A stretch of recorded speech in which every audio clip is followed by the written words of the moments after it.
আসসালামু আলাইকুম, welcome to my channel cooking with ব্যাস। আশা করি সবাই ভালো আছেন। আজকে আমি আপনাদের সামনে নিয়ে এসেছি একটি অসাধারণ রেসিপি। আজকে আমি আপনাদেরকে দেখাবো কিভাবে অল্প উপকরণে দেশীয় স্বাদে মুরগির কোরমা রান্না করা যায়। আশা করি ভিডিওটি না টেনে সম্পূর্ণ ভিডিওটি দেখবেন। তো চলুন কথা না বাড়িয়ে শুরু করা যাক। প্রথমেই আমি রোস্টের মোরগ নিয়ে নিয়েছি, ভালো করে পরিষ্কার করে ম্যারিনেট করে রেখেছি। ম্যারিনেট করার জন্য আমি দিয়েছি 1 চা চামচ হলুদের গুঁড়া এবং 1/2 চা চামচ লবণ। মুরগিটাকে ভালো করে মেখে কিছুক্ষণের জন্য রেখে দিব। প্রথমেই আমি পেঁয়াজ বেরেস্তা করার জন্য কিছু পরিমাণ তেল নিয়ে নিয়েছি, সাথে একটু ঘি দিয়ে দিয়েছি।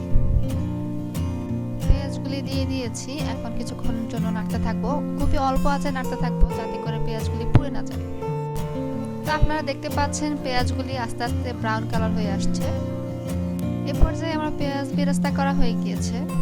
এখন আমি পেঁয়াজগুলিকে তুলে নিব। তো এই তেলে আমি মুরগিটাকে রান্না করে নিব। এখানে আমি 3টা পেঁয়াজ কুচি করে নিয়েছি। এই পেঁয়াজগুলি আমি দিয়ে দিলাম।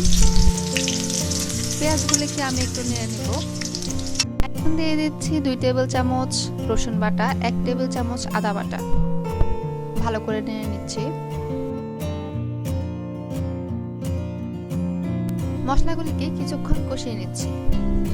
এখন আমি দিয়ে দিচ্ছি 4টি তেজপাতা, 4 টুকরা দারুচিনি, 6টি এলাচ এবং 2 টুকরা জয়ত্রী ও 4টি লং দিয়ে নিচ্ছি। মশলাগুলিকে ভালো করে নেড়ে মিশিয়ে নিচ্ছি।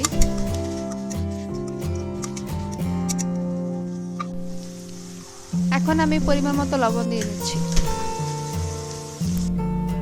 মশলাগুলিকে ভালো করে নিয়ে নিচ্ছি। এখন আমি দিয়ে দিচ্ছি 2 টেবিল চামচ পেঁয়াজ বাটা, এতে করে মশলাটা অনেকটা ঘন হয়ে আসবে।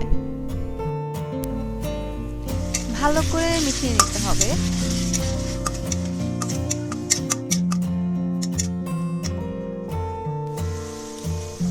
দিয়ে দিচ্ছি 1 টেবিল চামচ পেস্ট করা কাঠবাদাম। আপনারা চাইলে কাজু বাদামও ব্যবহার করতে পারেন। মশলাগুলিকে ভালো করে নেড়ে নিচ্ছি। এ পর্যায়ে আমি মুরগির পিসগুলোকে এক এক করে সবগুলো দিয়ে দিব। মুরগিটাকে ভালো করে নেড়ে নিচ্ছি আমি।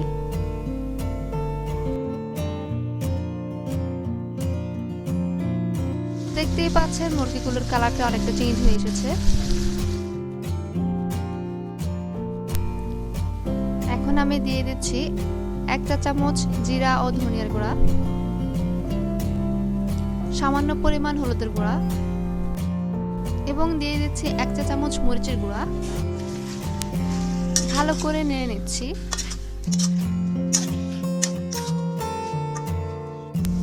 এখানে আমি টক দই ফেটিয়ে নিয়েছি, দিয়ে দিচ্ছি 2 টেবিল চামচ টক দই। ভালোভাবে মিশিয়ে নিব এগুলি।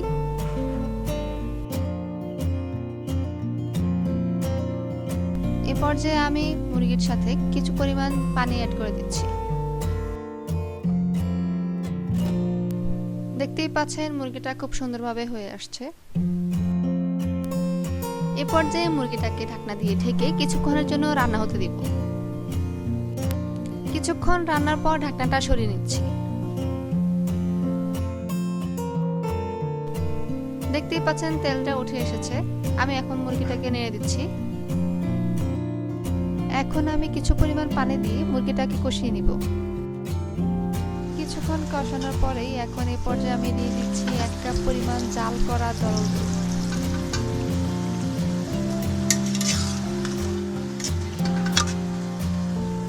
এই পর্যায়ে আমি দিয়ে দিচ্ছি 6টি আস্ত কাঁচামরিচ।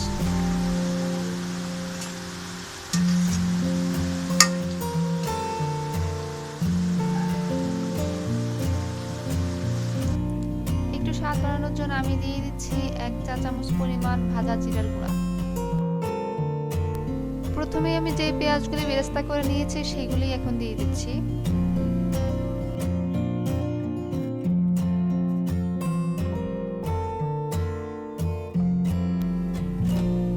এ পর্যায়ে দিয়ে দিচ্ছি 1 চা চামচ পরিমাণ ঘি।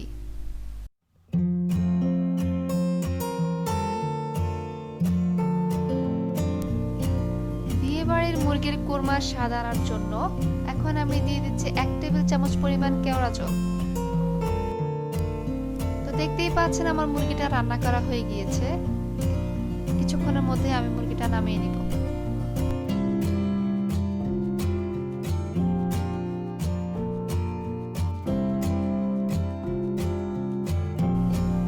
তো এখন আমি মুরগিটা নামিয়ে নিচ্ছি।